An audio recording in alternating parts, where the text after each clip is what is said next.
अस्सलाम वालेकुम dear students, कैसे हैं आप सब लोग। Welcome to the Base Academy. बच्चों, आज हम इलेक्ट्रॉनिक्स और मॉडर्न फ़िज़िक्स के अंदर हमारे 3 चैप्टर्स शामिल हैं। ठीक है जी। तो बेसिकली आज एमडी कैट का जो यूनिट 10, 11 और 12 है उसके जो पास पेपर MCQs हैं वो हम डिस्कस करने जा रहे हैं अकॉर्डिंग टू न्यू जो हमारा सिलेबस है उसके अकॉर्डिंग। ठीक हो गया जी। तो स्टार्ट करते हैं जी हम क्वेश्चन नंबर 1 से। Output voltage of rectifier is not smooth. बच्चों, रेक्टिफायर जो होता है उसका जो आउटपुट वोल्टेज होता है वो पल्सवेटिंग होता है, कुछ यूँ होता है। यानी कि आप रेक्टिफायर की मदद से AC को DC में कन्वर्ट तो कर लेते हैं, लेकिन इसके बावजूद ये पल्सवेटिंग DC होता है, कांस्टेंट DC नहीं होता। तो इसको स्मूथ कैसे बनाया जाता है? तो बच्चों, इसको स्मूथ बनाने के लिए हम क्या करते हैं, हम एक सर्किट यूज़ करते हैं जिसको हम फ़िल्टर सर्किट कहते हैं। बेसिकली ये जो फ़िल्टर सर्किट है इसके अंदर क्या होता है, एक कैपेसिटर होता है और कैपेसिटर के साथ कोई और कंपोनेंट भी हो सकता है। तो बेसिकली कैपेसिटर ही होता है, तो इसको कहते हैं फ़िल्टर सर्किट। ठीक है। तो बच्चों, ये जो फ़िल्टर सर्किट है इसका काम होता है, ये जो पल्सवेटिंग DC है ये ऐसा DC है जिसका मैग्नीट्यूड चेंज हो रहा है, इसको एक स्मूथ DC में चेंज कर दे ताकि जिसके मैग्नीट्यूड में बहुत ज़्यादा वेरिएशन या बहुत ज़्यादा तब्दीली ना हो। नेक्स्ट है बच्चों, in case of half wave rectifier.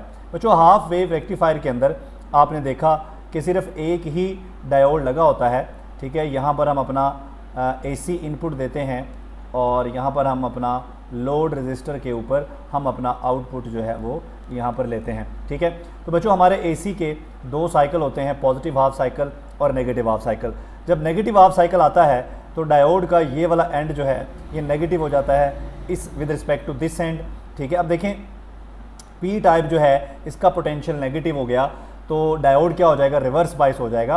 और आपको पता है कि रिवर्स बाइस के दौरान जो रेजिस्टेंस होती है बच्चों वो बहुत ही हाई होती है। नेक्स्ट है जी, इन द फॉलोइंग फिगर। बच्चों, यहाँ पर एक फ़िगर बनी है। बेसिकली यहाँ हमारे पास एक जो ब्रिज रेक्टिफायर है उसकी डायग्राम यहाँ पे बनी हुई है और यहाँ पर जो है वो मुख्तलिफ डायोड्स बने हैं।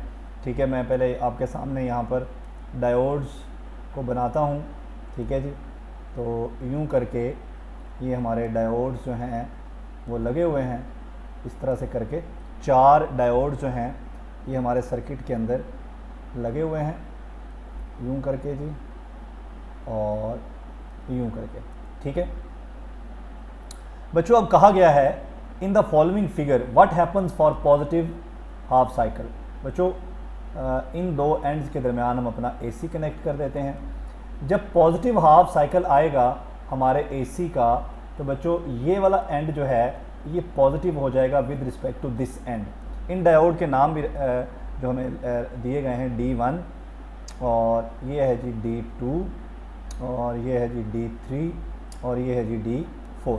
बच्चों, बता दिया ये जो D4 है इसका P टाइप ये पॉजिटिव पोटेंशियल से कनेक्ट हो गया तो D4 जो है ये तो फॉरवर्ड बाइस हो गया, D4 जो है ये फॉरवर्ड बाइस हो गया। अब D1 की बात करें तो D1 जो है बच्चों इसका N टाइप पॉजिटिव पोटेंशियल से जुड़ गया तो ये क्या हो गया, रिवर्स बाइस। इसका मतलब है D1 जो है ये तो हो गया रिवर्स बाइस। अब ज़रा दूसरे एंड पे आ जाएं। यहाँ पे यहाँ देखें D3 जो है इसका P टाइप नेगेटिव पोटेंशियल से जुड़ गया तो D3 जो है बच्चों ये तो हो गया रिवर्स बाइस। और D2 देखें इसका N टाइप नेगेटिव पोटेंशियल से जुड़ गया तो D2 जो है बच्चों ये क्या हो गया, फॉरवर्ड बाइस। तो आप देख सकते हैं कि D2 एंड D4 फॉरवर्ड बाइस हो गए। ठीक है जी। तो D2 एंड D4 ये फॉरवर्ड बाइस हो गए तो ये दोनों कंडक्ट करेंगे। इसका मतलब है कि ऑप्शन C जो है हमारा वो ठीक है। नेक्स्ट है बच्चों, what is emitted by a hot metal filament. बच्चों, फिलामेंट जो होता है जब उसको हीट मिलती है, ठीक है जी, तो थर्मियोनिक एमिशन होता है। बेसिकली फिलामेंट को जब हीट मिलती है तो क्या होता है जी, थर्मियोनिक एमिशन होता है। और थर्मियोनिक एमिशन कहते हैं कि emission of electron due to heat, यानी कि इलेक्ट्रॉन का खारिज होना किसी भी मेटल सरफेस से due to heat is called thermionic emission. ठीक है। तो बच्चों, बेसिकली क्या निकलता है, इलेक्ट्रॉन्स निकलते हैं कैथोड रे ट्यूब में जब हम मेटल फिलामेंट को गर्म करते हैं। नेक्स्ट है जी आइंस्टाइन फोटो इलेक्ट्रिक इक्वेशन। बच्चों बेसिकली जो आइंस्टाइन फोटो इलेक्ट्रिक इक्वेशन है वो ये कहती है कि जो एनर्जी है फोटोन की, एनर्जी ऑफ फोटोन, सबसे पहले तो ये इलेक्ट्रॉन को मेटल सरफेस से निकालती है जिसे वर्क फंक्शन बोलते हैं, और जो बाकी एनर्जी होती है वो इलेक्ट्रॉन की काइनेटिक एनर्जी के तौर पर इस्तेमाल हो जाती है। ठीक है, ई ऑफ फोटोन, फोटोन की जो एनर्जी है वो एच एफ के बराबर होगी, is equal to 5 plus kinetic energy बच्चों क्या होगी, हाफ एम वी स्क्वायर। और यहाँ से अगर ये 5 प्लस हो रहा है इधर आके माइनस हो जाएगा और यहाँ बचेगा हाफ एम वी स्क्वायर। तो बच्चों बेसिकली ये इक्वेशन बन गई है Einstein photoelectric equation. Next है जी minimum energy required to eject an electron from metal surface. अभी भी हमने पढ़ा कि मेटल सरफेस से जो इलेक्ट्रॉन को निकालने के लिए मिनिमम एनर्जी चाहिए होती है बच्चों, वो क्या कहलाती है, वो वर्क फंक्शन कहलाती है। नेक्स्ट क्वेश्चन आ गया जी हमारा, अब 5 वाट एलईडी बल्ब, एलईडी बल्ब की जो पावर है बच्चों वो कितनी है, 5 वाट है, और उस पावर का 80%, यानी कि 5 वाट का अगर आप 80% निकालेंगे तो ये 4 वाट आएगा, of the power into photon of 660 nanometre. ठीक है, यानी कि एलईडी बल्ब क्या कर रहा है, वो 4 वाट पावर को इस्तेमाल करके जो फोटोन प्रोड्यूस कर रहा है उन फोटॉन्स की वेवलेंथ है 660 नैनोमीटर। हमने ये बताना है कि इतनी पावर इस्तेमाल करके वो कितने फोटोन निकाल रहा है। बच्चों एक फोटोन की जो एनर्जी है वो हम निकाल सकते हैं, आपको पता है energy of photon is H C over lambda.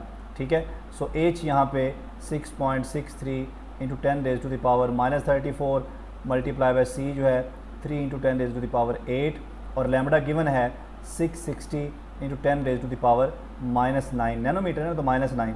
बच्चों ये तो आ गई एनर्जी ऑफ फोटोन। ठीक है, और कितनी एनर्जी यूज़ करके वो ये फोटोन निकाल रहा है वो हम यहाँ से निकाल सकते हैं। बच्चों हमने पढ़ा कि पावर बराबर होती है एनर्जी पर यूनिट टाइम, और यहाँ से अगर हम एनर्जी निकाल लें तो ये हमारे पास क्या आएगी, power multiply by time.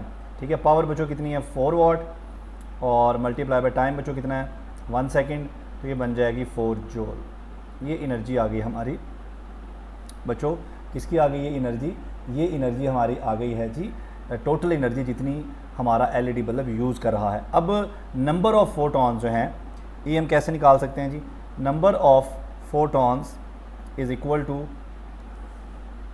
Total energy, ठीक है, divided by energy of each photon. ठीक है, एनर्जी ऑफ ईच फोटॉन, और यहाँ पर टोटल एनर्जी जो हम यूज़ कर रहे हैं, तो जो टोटल हम यूज़ कर रहे हैं वो 4 जूल है, और एनर्जी ऑफ ईच फोटॉन आप इस फार्मूले से निकालेंगे। ठीक है जी, तो यहाँ पर आप ई निकाल के या नीचे डिवाइड कर देंगे तो आपके पास आंसर आ जाएगा।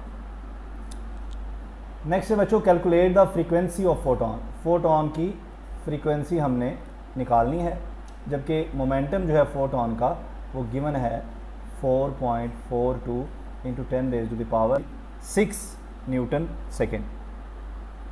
बच्चों जो एनर्जी होती है फोटॉन की उसको हम ऐसे भी लिख सकते हैं P इंटू सी। P से मुराद मोमेंटम ऑफ फोटॉन और C से मुराद स्पीड ऑफ लाइट। तो मोमेंटम ऑफ फोटॉन जो होता है बच्चों ये किसके बराबर हो गया, ये बराबर हो गया E बाय सी। ठीक है, लेकिन E जो है ये तो बराबर होता है HF, ये बन गया HF ओवर C। हमने निकालनी है फ्रीक्वेंसी, C डिवाइड हो रहा है, इधर जाके मल्टीप्लाई, H मल्टीप्लाई हो रहा है, इधर आके डिवाइड। तो बच्चों F किसके बराबर आ गया, frequency of photon is equal to PC over H। P कितना है 4.42 into 10 raise to the power -26 multiply by C कितना होता है 3 into 10 raise to the power 8, और डिवाइडेड बाय H क्या होता है 6.63 into 10 raise to the power -34। तो बच्चों यहाँ से आप कैलकुलेट करके इसकी फ्रीक्वेंसी निकाल सकते हैं। नेक्स्ट है जी the maximum kinetic energy of photoelectron is measured as function of intensity. Which of the following graph represent the way in which E depends upon I. बच्चों यहाँ पर आपको मुख्तलिफ जो ग्राफ हैं वो गिवन हैं, लेकिन जो करेक्ट इसका आंसर होगा वो ये होगा। एनर्जी हमने यहाँ पर ले ली है वाई एक्सिस के ऊपर, ठीक है जी, और इंटेंसिटी ले ली हमने एक्स एक्सिस के ऊपर। बच्चों अब ये ग्राफ क्या बता रहा है, ये ग्राफ बता रहा है एनर्जी ऑफ फोटो इलेक्ट्रॉन जो है वो कांस्टेंट है, इनके चेंज नहीं हो रही। हमने ये पढ़ा था, आपको याद होगा कि energy of photo electrons does not depend upon intensity of light. ठीक है, energy of photo electrons does not depends upon intensity of light according to modern physics। यही वो एक प्रॉब्लम भी था, आपको याद है क्लासिकल फिजिक्स कहती थी कि लाइट की इंटेंसिटी बढ़ाते जाएं, फोटो इलेक्ट्रॉन्स की एनर्जी बढ़ती जाएगी, लेकिन एक्सपेरिमेंटली ऐसा नहीं हुआ था।